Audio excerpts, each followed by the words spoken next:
Howdy, I'm Lucas with Ryze. This is the fifth part in a five-part interview with Andy Lopata, and Andy will share with us how to maintain a relationship over time, to get referrals, seek opportunities, and really build that relationship further. So we'll dive right in. Then that is a question. Then you meet so many people. How do you kind of keep that? I guess. How do you keep that relationship up in order to continue to potentially get those referrals? Networks are a moving beast, and people will come out of them, particularly in these days with social media where we're meeting with so many people. So I think that there are a range of tactics you can use to stay what I call insight in mind. But when it comes to pure referrals, so the approach I teach to my clients is not to have a mass approach to referrals, but to have a targeted, focused approach to who your core champions are.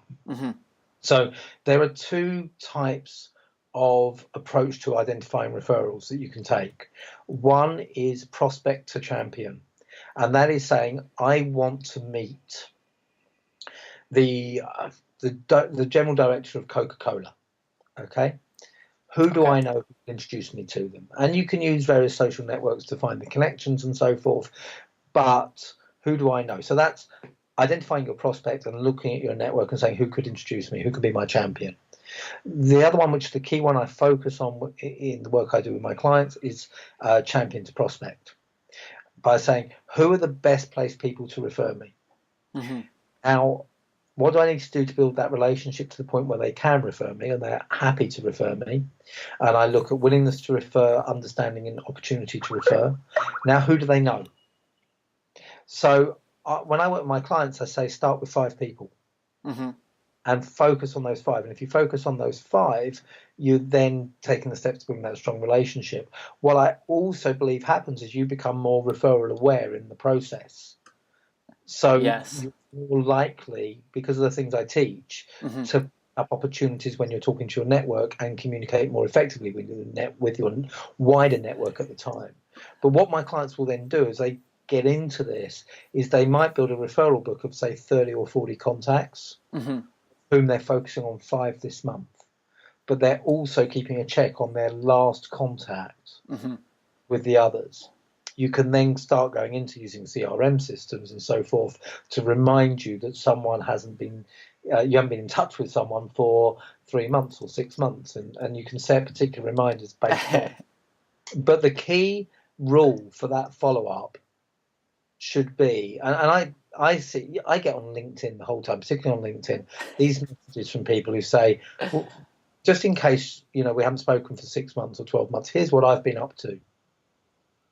Every contact you make, where possible, should be about the other person, not about you. Okay. It's engage, don't broadcast. Now, if that means you don't send out mass messages, I have a newsletter, I have an e-zine every 3 weeks, but apart from that, I do not send out mass messages. I send you an individual message because I think you'll value that more, and it's about you. So my message to you might be, hey, Lucas, I just saw this article or this blog, and it made me think of you because I know that you're interested in this. Nothing about me at all. And that's what impacts on people. And it's what we've got to do. So I'm an avaricious reader. I read books all the time. I read, we have a weekly magazine here, imaginatively entitled The Week.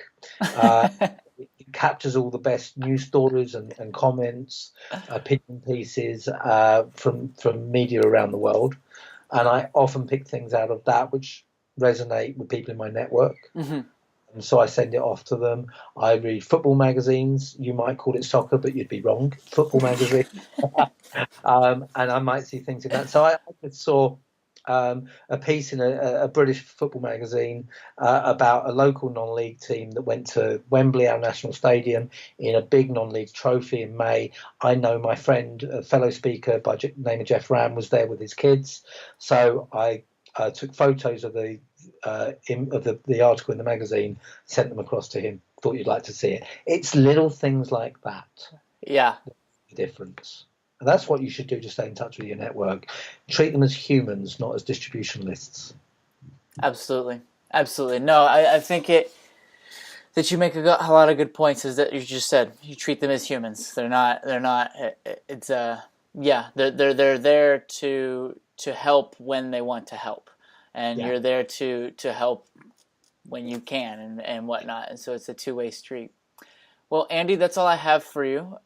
Thank you for your time. I really do appreciate the wisdom you were able to impart. This was fun. I enjoyed it.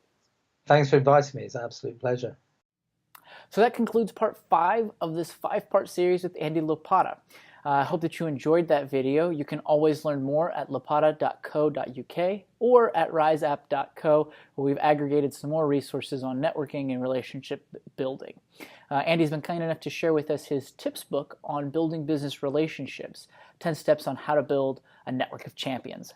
You can find the link to that in the description below or in the accompanying post. If you want to learn more about Ryze, visit ryzeapp.co, and you'll learn that we're building the Personal Relationship Manager, a tool to help you organize, follow up, and build better relationships.